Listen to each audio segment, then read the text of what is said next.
Oh, so we're recording now. So we're going to go ahead and get into the content.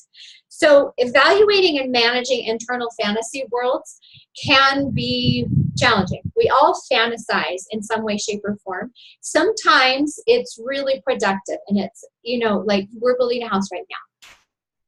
Planning the kitchen, what colors of towels? Do I want to get new towels for the bathrooms? Do I want to paint the bathrooms a different color? That kind of thing.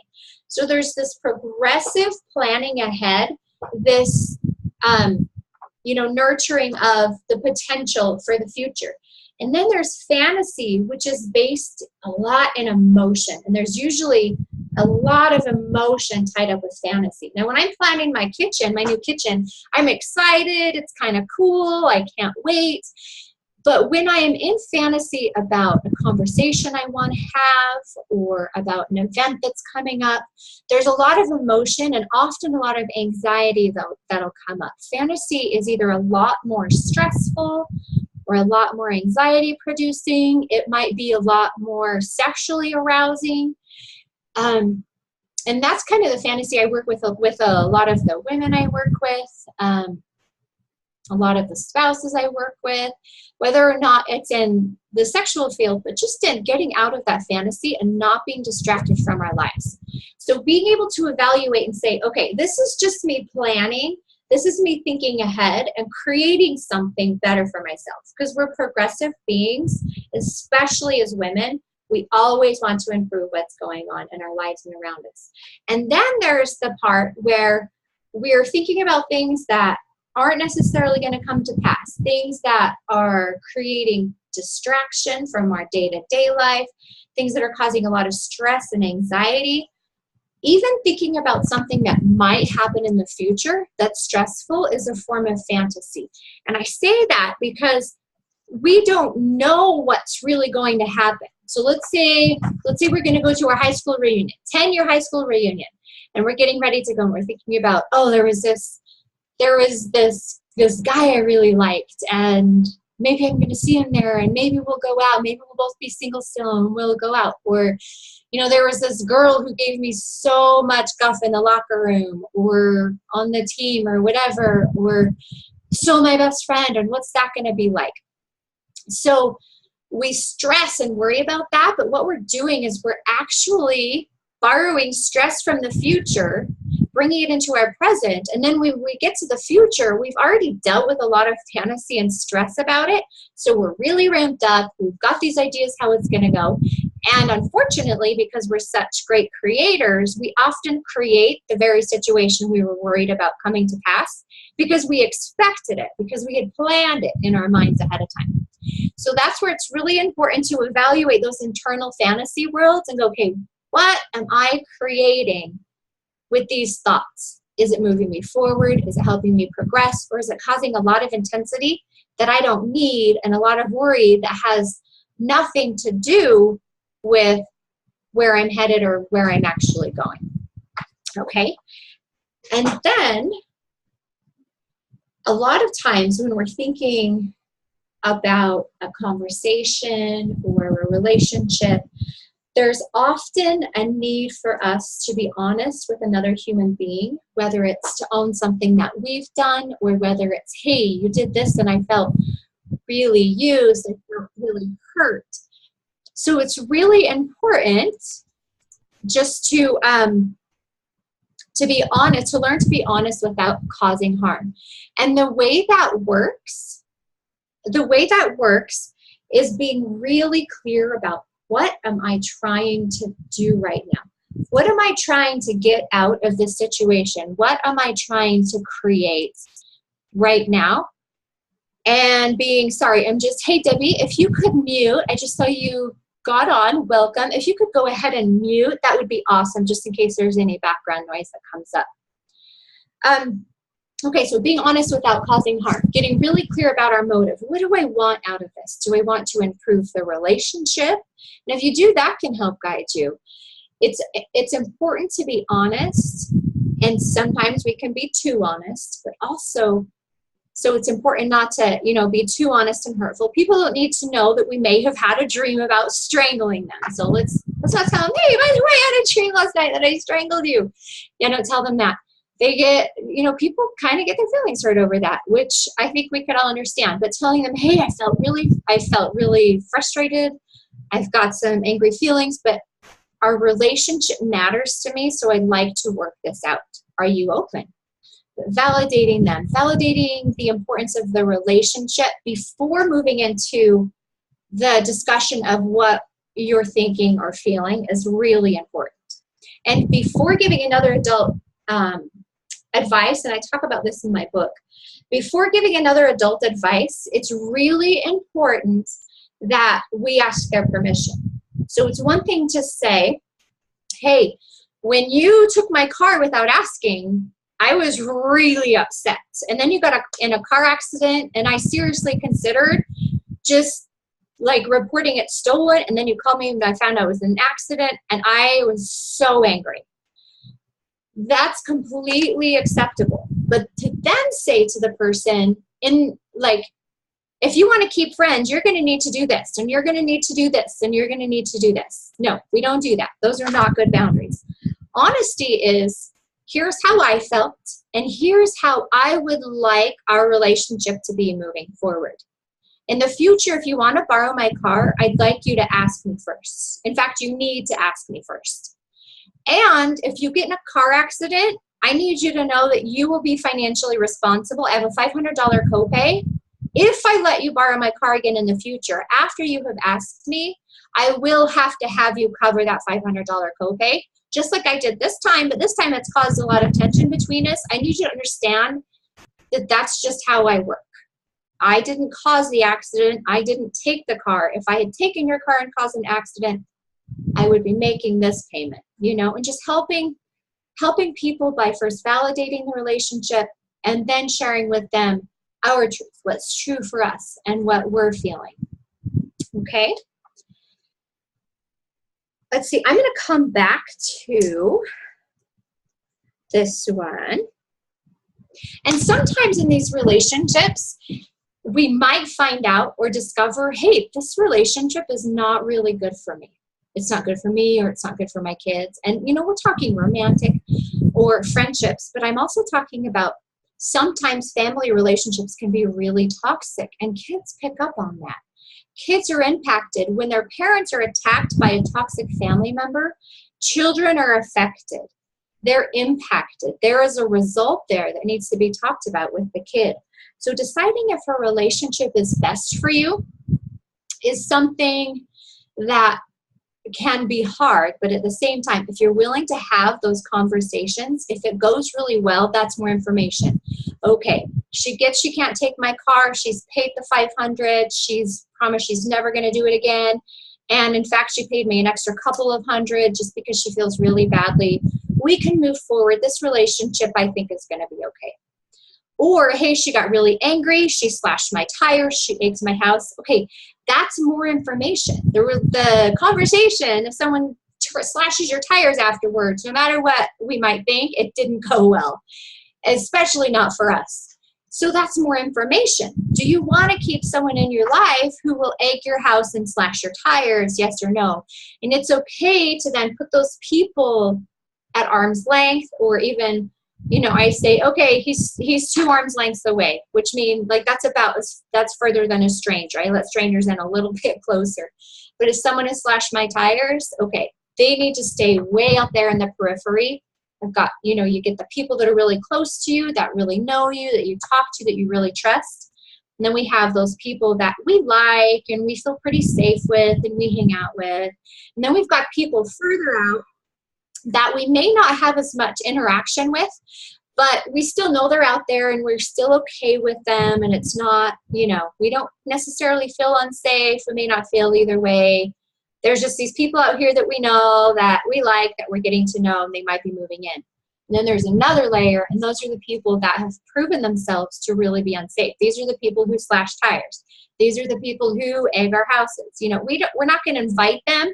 Not only we're not going to invite them to the pool party in the neighborhood, but we're also not going to be we're especially not going to be inviting them to Thanksgiving or Christmas dinner. And it's okay to have different levels with different people. It doesn't mean you don't love them. It doesn't mean you don't care about them. but it is our jobs to keep ourselves and the children we're responsible for safe. And these conversations, these honest conversations, without trying to cause harm, can really help us to get more information on whether or not the relationship is safe or unsafe, or whether or not the relationship is one that we want to and can or should stay in. Okay, so that brings me to the next point, which is setting boundaries. I don't know about anybody else. When I first learned about setting boundaries, I was absolutely petrified that nobody'd like me anymore. It's like, if I don't let people, like if I don't do whatever they ask me to do, if I don't invite everybody to my party, if I don't just love everybody, then they're not going to like me and I won't have any friends. You can still love people while having boundaries with them.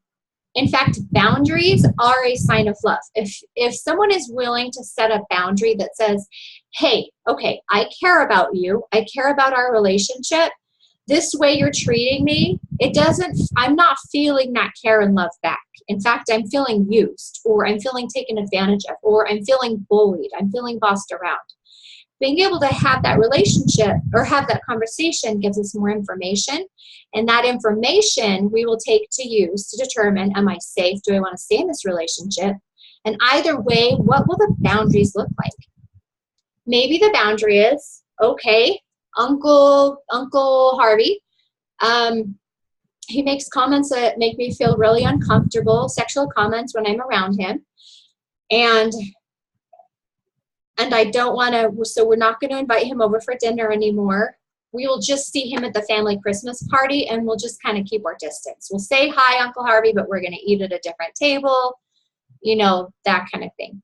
So there's that boundary, or there's the boundary of, okay, something, you know, somebody who's done something to one of my children or to me, caused physical or emotional or sexual harm.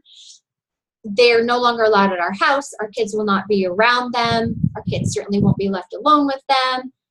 These boundaries, sometimes they feel like we're a jerk and we're a bad guy, because we're like, I'm sorry, my kids, thank you for, we don't have to say, no, I think you're creepy, I'm not going to let you babysit my kids. We can just say, you know what, we've got it covered, or thank you for the offer. We're going to have someone else watch the kids, or whatever. There are ways to have these conversations and set these boundaries without putting our children or ourselves at risk. And let me tell you, there's somebody on this call who I texted a little while ago. I'm like, oh, I'm dying. I'm freaking out because I had to set one of these boundaries today. And it is very real. The heart racing and the heart palpitations and the like, I'm going to die. I'm going to die. It is so real. But if you can just breathe. And she reminded me, you're not in danger. You're not going to die. And I'm like, oh yeah, I'm not in danger. I'm not going to die. And doing some of that combat breathing or vasovagal breathing, which is the deep, like opening of your throat into your diaphragm, filling your belly.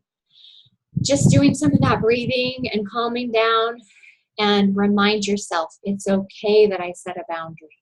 It's okay that I said no. I have a right and an obligation to protect myself, to protect my kids, to protect my loved ones. We absolutely have a right to set those boundaries. All right. And speaking of boundaries, let's talk about taking care of ourselves without burning out, because boundaries is actually one of the most important and foundational concepts for self-care. So I know quite a few of the women on this call. The other ones, I think I know another. So women, we naturally like to take care of and nurture people. We enjoy helping other people. We enjoy being in the mix of it when there's kids that need a drink of milk or need a hug or need a song or something. We love being in the middle of that. What's important as we're taking care of our kids or someone else's kids or our spouse or ourselves or our aging parents or our sister who has cancer, as we are serving these people, which fills our cups and fills our hearts and souls, if we're doing enough self-care, we have to make sure we're really checking in with ourselves and that we have the support that we need in other areas of our lives. So let's say I've got a close friend who's going through cancer treatment, and she lives a few doors down, and I decide, okay, I'm going to take her family dinner every night, and I'm going to do her laundry, and I'm going to clean the bathrooms every week. Well, 2 weeks in, I realize my bathrooms haven't been cleaned in 2 weeks, and my kids don't have clean clothes because I'm burned out. I'm doing so much for her and worrying so much about her that when it comes to taking care of my family, there's some lack, and I don't have the energy emotionally, physically, I just don't have it.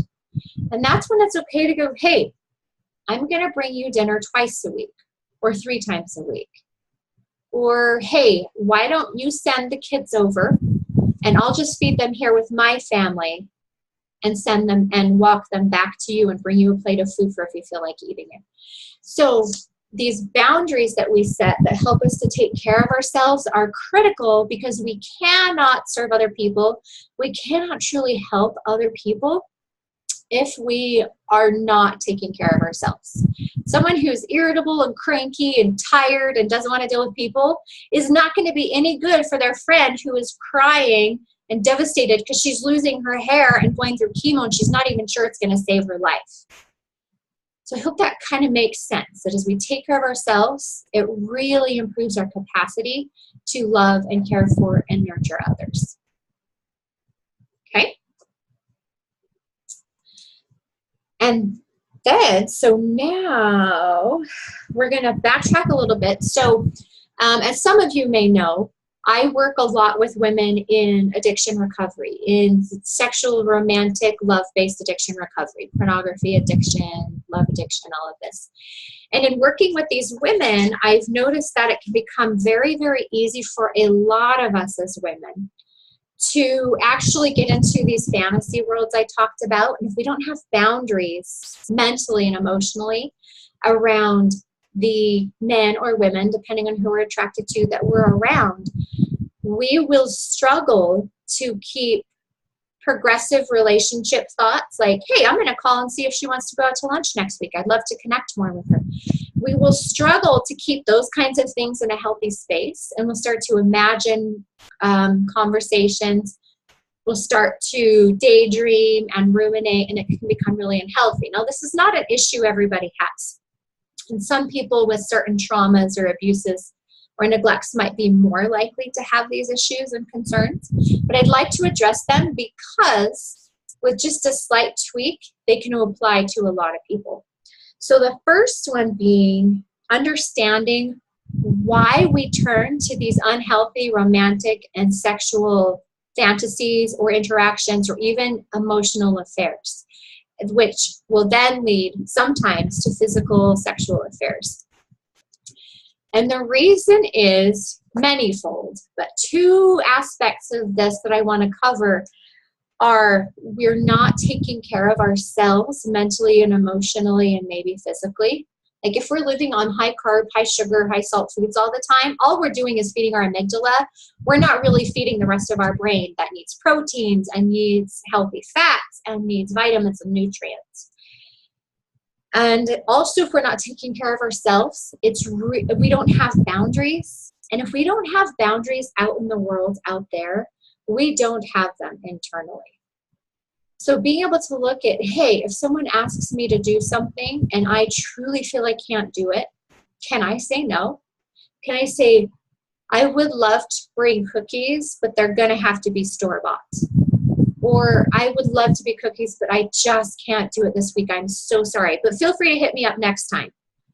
Or, hey, I can't bring cookies for the next month or so. I'm dealing with some pretty intense stuff. But if I'm feeling better, the class Halloween party is in a few months. Call me then, and if there's any way I can, I'll bring the cookies for that. If we can't do that, we're not going to be able to have the emotional, romantic, and social boundaries in our mind to keep ourselves from this rumination and this fantasy and to help ourselves set those healthy boundaries internally. Okay, so I hope that makes sense. Boundaries are critical. They're really important. And another note about boundaries is they're about us. So if I am like, okay, my boundary is this, that boundary must be about what I will do in a given situation.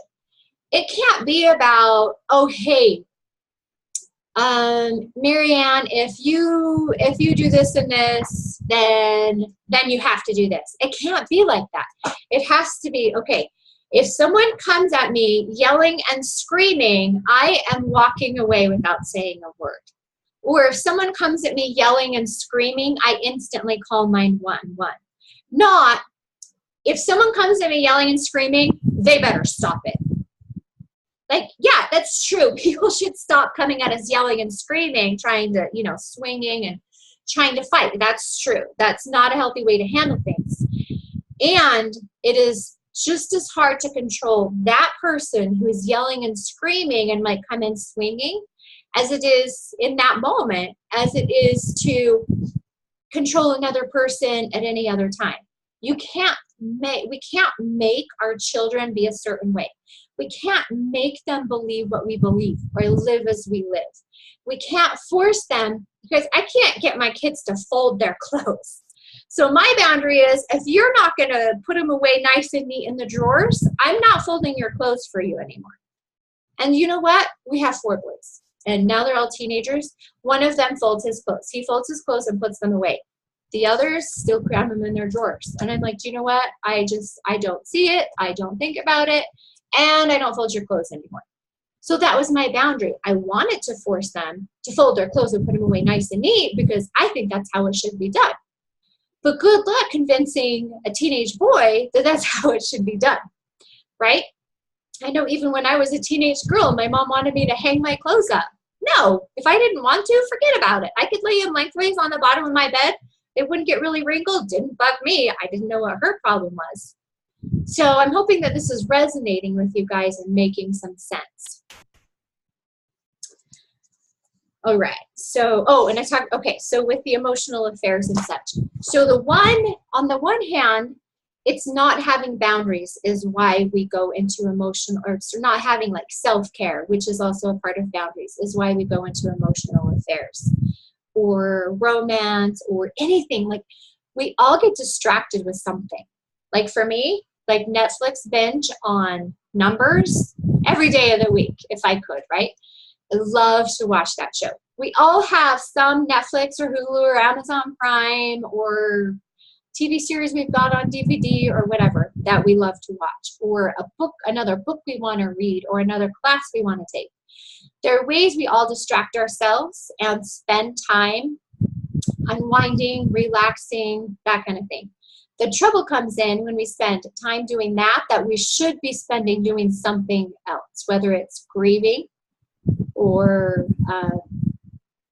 cooking a healthy dinner because we're trying to lose weight or be healthier, this kind of thing, which brings me to the second reason that we end up going to a lot of distraction and such, besides not having self-care, so feeling burnt out or whatever.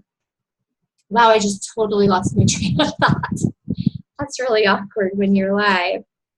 Okay, there's another reason. I know there is, and I've forgotten it. Oh, it's when we're in pain. We're trying to run away. We're trying to hide. So pain sucks. Physical pain sucks. Emotional pain sucks. Spiritual pain sucks. Like pain, most people don't love pain. And if they do love pain, there's a whole nother classification for that. So when we are in pain, there is something hurting in our lives, we feel neglected in our closest relationships, or we feel disconnected, it can be really challenging to stay in the here and now, to stay in the moment of what's happening in our lives and go, hey, I feel, my husband, he's been working this new job and he's working 78 hours a week. I hardly see him. It was only supposed to be 50 to 60 hours a week. And when he does get home, he plops down in front of the TV with a beer and there's no connection. And I know he's got a lot going on and he's stressed and this is hard on him too. But I feel lonely. I feel isolated. I miss him. I need him. I need to have a conversation with him. I need to just sit across from him and have him hold my hand and tell me everything's going to be okay. Or, hey, it would be really great if once in a while he'd make dinner, you know, because I work full time too. And then I'm taking care of the kids and, you know, teaching a class.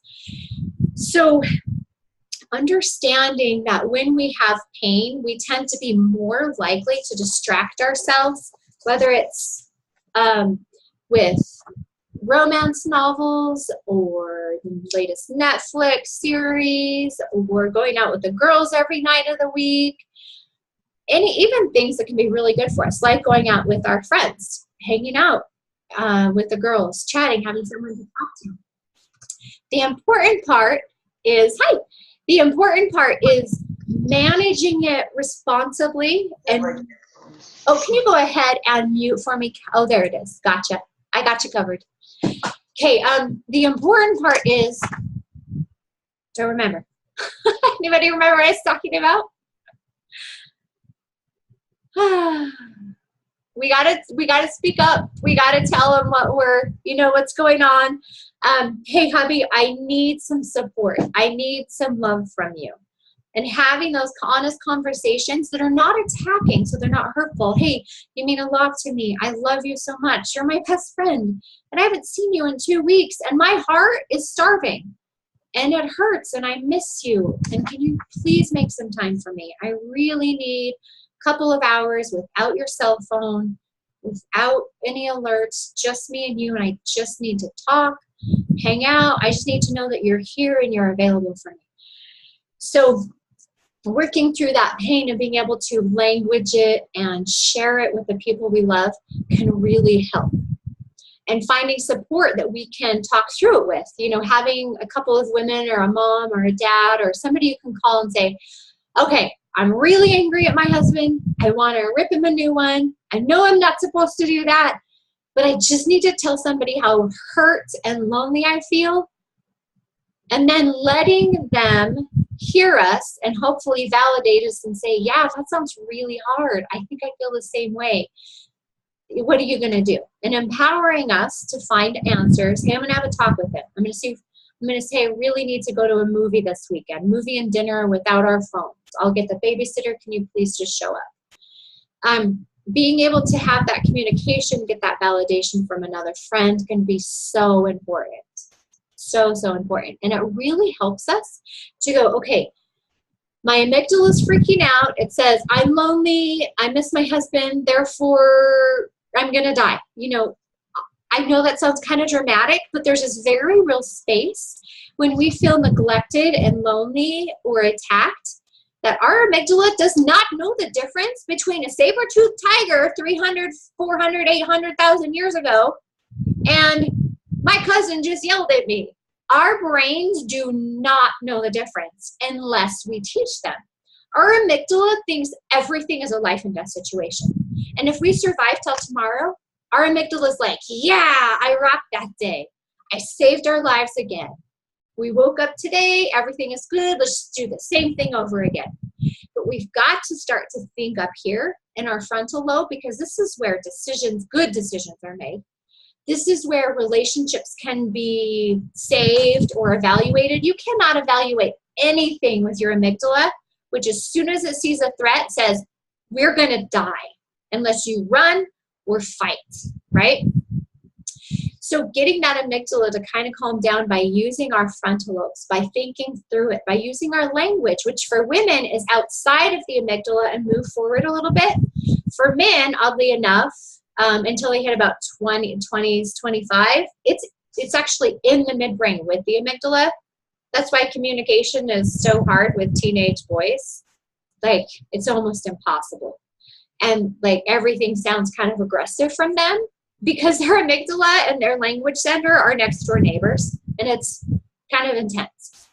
But for women, our amygdala kind of moves up and forward. And so that's why we are often less aggressive with our words and our language. And we can become more and more reasonable and calm with our language and our communication the more we use the front of our brain and say, okay, I don't want to attack my son right now or my daughter right now, but dang, I feel like there's a saber-toothed tiger chasing me. My heart's racing. I'm really stressed out. I feel like I got to fight for my life. Well, our 3-year-olds are not like we're not really in danger with them. But our amygdala cannot tell the difference between them and a saber-toothed tiger. So learning to understand that distinction can be really helpful in combating these natural tendencies to distract and to run away or to hide through unhealthy coping mechanisms. All right, and then we've got, oh, and this leads me into, so sexual dysfunction for women is a real thing. I don't know if anyone here has experienced it, but what I'm talking about is a woman's inability to climax with a spouse, and or an inability to climax with a spouse, or without first reading a romantic encounter or a romance novel, or without self-stimulation to achieve orgasm. It's a lot more common than we give it credit for. I know lots and lots of women who are dealing with this. It's not quite, I mean, there's not a, I don't know, maybe there is a purple pill for women. I'm not sure yet. But sexual dysfunction for women is a real thing. And we have found really great ways to manage that through romantic encounters, through self-stimulation, through fantasy in our minds, going to another place, pretending we're with another partner, that kind of thing. We're now finding out, though, that some of those things are causing a lot of issues when the woman then goes and gets married or is trying to have a relationship, and she can't be satisfied by her husband, or she can't be aroused by him, because her mind has been trained to be turned on by porn, or to be turned on by a romantic encounter, or to be turned on by herself. So in taking these skills and tools and learning to communicate fully and communicate in those intimate spaces and those sexual spaces with those that we love and care about where it's appropriate, it can help us to undo some of that and to get to a place where a lot of women, not all, but where a lot of women can then learn to have those experiences with their partner without having to have the external factors. They can learn to coach their partners because they're comfortable having really intimate, really even scary conversations. Instead of thinking, oh my gosh, I'm going to die, I can't tell him this. They're going, okay, he loves me, he cares about me, I'm going to communicate this with him. Okay. I'm hoping that that kind of wraps that up. Now, as I said early on, if you guys want to write down any questions you might have, I'm totally good with, hey, I disagree. I think masturbation is the coolest thing to ever be invented. I can take that. We can have a conversation. But any questions, especially about your unique situation and what you are dealing with, I would love to have you send me an email. And I'll tell you how to do that here in a few minutes. Okay, and then one more thing I really want to make sure to cover with all of this, because we've talked a lot about relationships, and I'm not sure about you, but you probably can understand that when we have relationships with other people, there's usually hurt. There's trauma, there's neglect, there's misunderstanding, there's all kinds of stuff that can happen. Or even if something happens outside of the relationship, it still creates a lot of stress inside of the relationship. And that can be really hard to navigate. And we navigate that by setting boundaries, by having the hard conversations, by validating and seeking validation, and by communicating what we're thinking and feeling. And then we get to the space where it says, okay, I've got to forgive. I've got to forgive my mom for X, Y, and Z. I've got to forgive my dad for A, B, and C. I've got to forgive my husband for E, F, and G. And forgiveness is a huge part of our culture, and especially if you're religious, you probably hear it a lot. You need to forgive. You need to let go. You know, forgive and forget, which good luck with forgetting. That hasn't worked very well for me. But I want to say that forgiveness has not worked for me. But I will tell you what has worked for me. I learned of a concept from a book by C. Terry Warner. It's called, what is it? I don't have it here. The Bonds That Set Us Free. And he's a Christian writer. He's part of the Arbinger Institute. Fantastic book. Anyway, so the bonds that make us free, he says in there, and this is where I got this concept, and it changed my life. He said, forgiveness doesn't work. We have to learn to forego.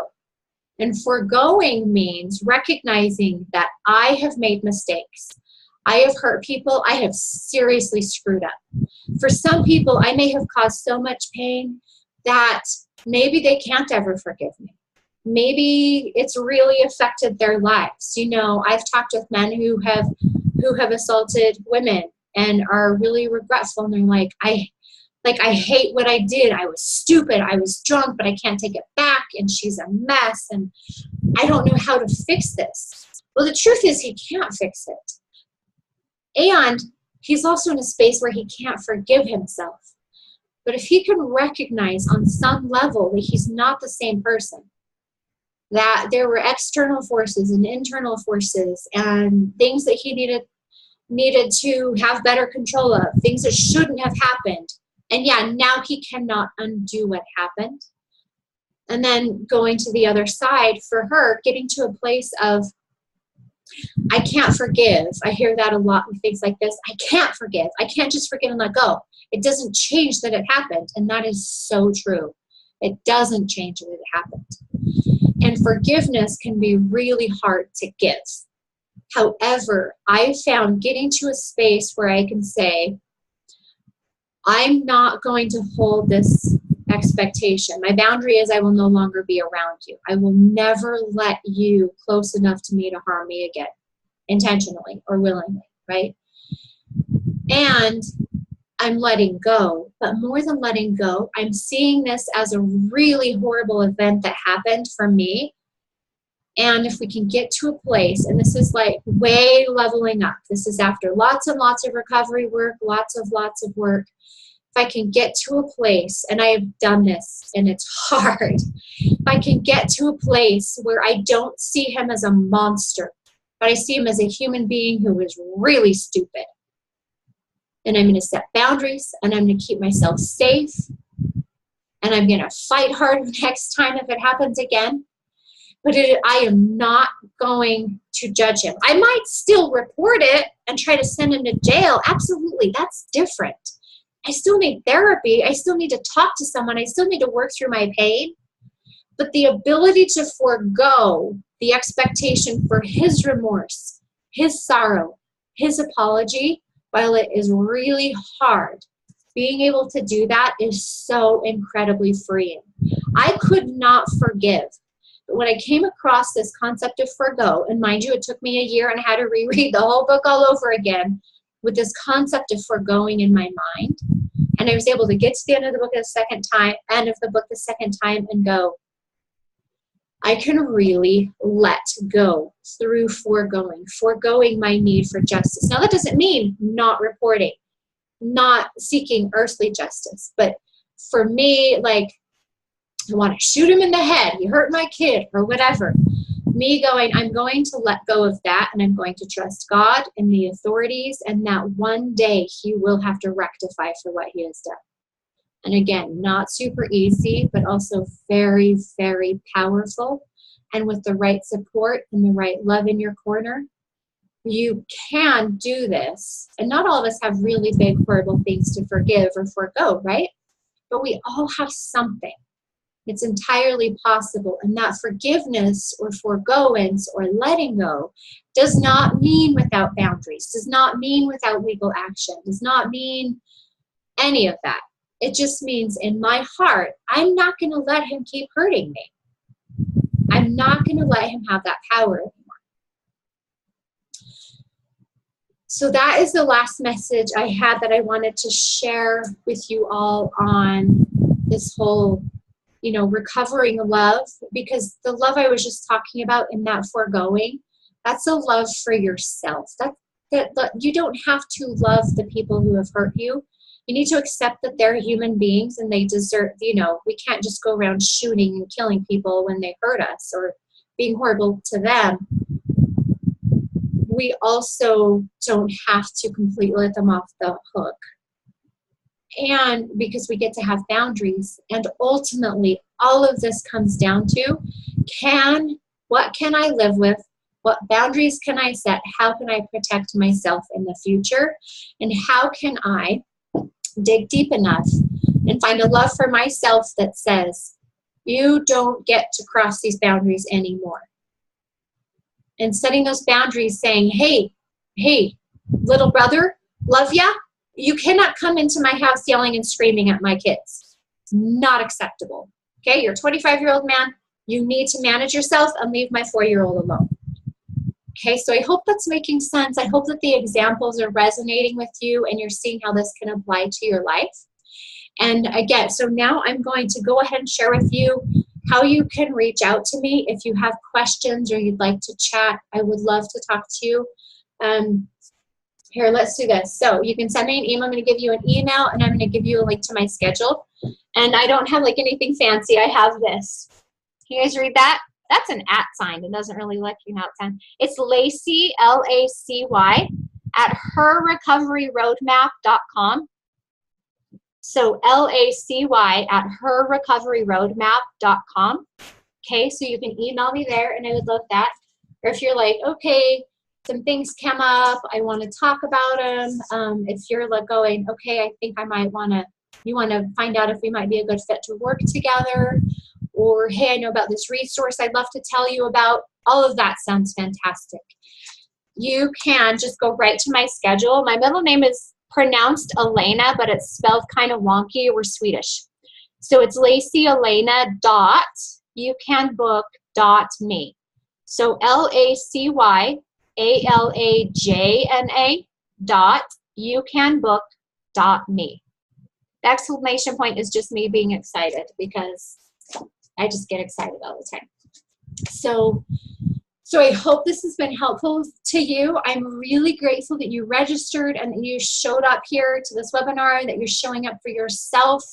A lot of women don't show up for themselves. And right now, I've got 6 women on here who've chosen to really show up for themselves tonight. And I honor that, and I honor you, and I think it's amazing. And I look forward to possibly connecting with a few of you. If you do book, you're like, hey, I want to talk. There's no cost. Like, I do consultations. I just talk to people. I'm like, hey, is there anything I can do for you? Would we be a good fit to work together? Or you just want to share something. I'm totally cool with that too. So I'm just going to check my notes and make sure I covered everything. Okay, so we've talked about some really good ways to connect with ourselves. Or how to, how important it is to connect with ourselves, how important it is to be honest without causing harm as much as possible. Some conversations are just going to hurt. We still get to have them. We just validate first, right? And the importance of, we talked a little bit just briefly about having women that you can call and connect with and get some support and some validation. So what I'm going to do now is go ahead and stop the recording, but I want you guys who are here to hang on because I have something special for you. So hang on.